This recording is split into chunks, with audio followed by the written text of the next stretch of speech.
that the whole world was planning something so special for you. Have you ever felt like everything was just meant to be? I had not just one day, but a whole week where I had this feeling. Good morning, everyone. Good morning. Good morning. Today, I will tell you the story of my amazing week. It all started on a Monday. Tradition and individuality should merge to make life more harmonious. Let me elaborate for folks who are busy. I'm getting married in the next few days. And the only thing that I can possibly do sitting thousands of miles from the wedding venue is to design smaller things like the menu, the wedding menu. For all the non-traditional ways I have about me, I do want the wedding to have a very traditional Indian wedding menu. How hard is that? The only problem is, I was the only one to have this feeling. I argued and conveyed my feelings. Come Monday morning, I woke up to this long mail with a list of things for the menu I did not approve of. How hard is this? This is not traditional, I said. It fell on deaf ears. Marriage is between two individuals, but everything else is driven by God in the form of parents, in-laws, relatives. Man proposes, others decide. So there I was, yelling and screaming. A little later in the day, my mother reminded me, and not so subtly, you wanted a traditional wedding. You follow traditional rules. You have chosen the boy, and that's it. Thank God for small freedom. It was a new day. It was going to be a new start. I was very happy. I woke up with a wide smile. That's what you do to make sure your day is good. Little did I know that Tuesday brought with it Murphy. I went to work, determined to do a good job. As I sat down to type away and start my day, the echoes from the previous day returned. Yes, my day had just gotten longer. You see, I had to show a demo at the end of the week, and demos have a funny way of working out. When there are VIPs visiting you to watch the demo, everything fails. Everything came down crashing. I tried everything I could think of. I was scratching my brain. That was it. I tried very hard. I tried anything and everything I could think of at that point, and no, nothing worked. Forget a lackluster meeting. The darn thing wasn't even working. What was I to do? It was already Tuesday. I kept trying and working. I heaved and sighed and even begged my coat to work. But no, nothing was going to change. I kept trying. I was at it, and I dozed off at my desk sometime that night. Wednesday came. I woke up with a nasty headache and a sprained neck, thanks to my night on the chair. I said, today is going to be different. I mustered up all the courage and encouragement I could think of at that point. I went to work. Things still looked ugly. Nothing was working. Status quo. I sat down, saying, I'm going to fix this. Something is going to work. I tried and tried. I tried everything again. I went back to the beginning and tried all the things I could think of. And yet again, it wasn't working. I gave up. It was Wednesday, you see. I had to leave. I went off to my music class. That's the one day I kick back and forget about everything else.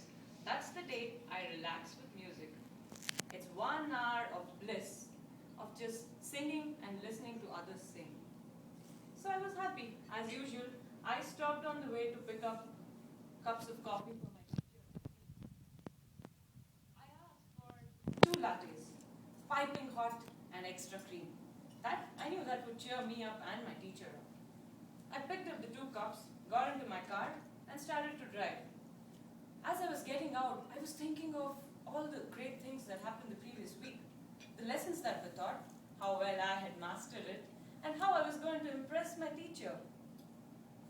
I was thinking of all the frequencies and pitches and the notes and the lyrics, and there went my piping coffee, piping hot latte on my seat. Ladies and gentlemen, My car does not have leather seats, it has fabric seats. There I was mopping up everything. As I was doing this, the only thing that came to mind was the folk rhyme, Wednesday's child is full of woe. Let's move on. In Indian mythology, Thursday is a very auspicious day.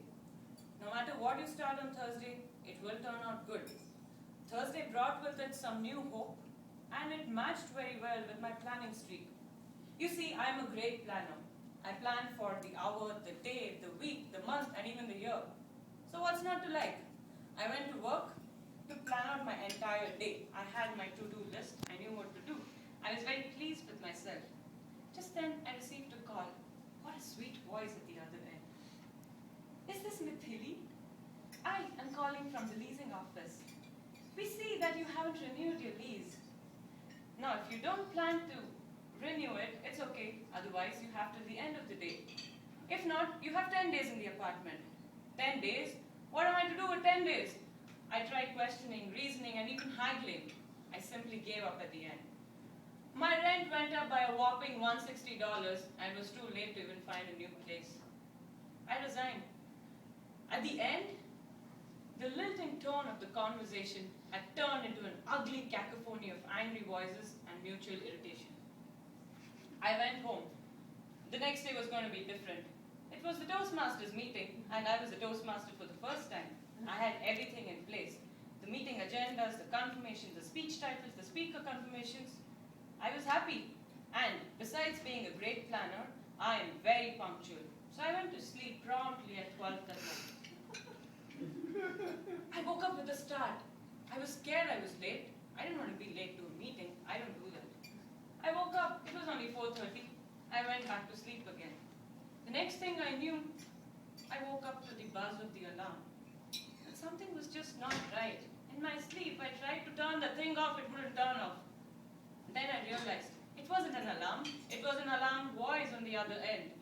Jennifer, who's not here today, is usually so polite, but she didn't sound like herself that day. This is Jennifer speaking. You are the Toastmaster for the day. We are wondering, are you going to make it? I remember James Walker's quote at that point. If you're there before it's over, you're on time. I got ready in a jiffy and I was here, only half an hour late. I was still here. Despite all that happened, everyone here was warm and welcome and they greeted me with smiles. So I left with a big smile.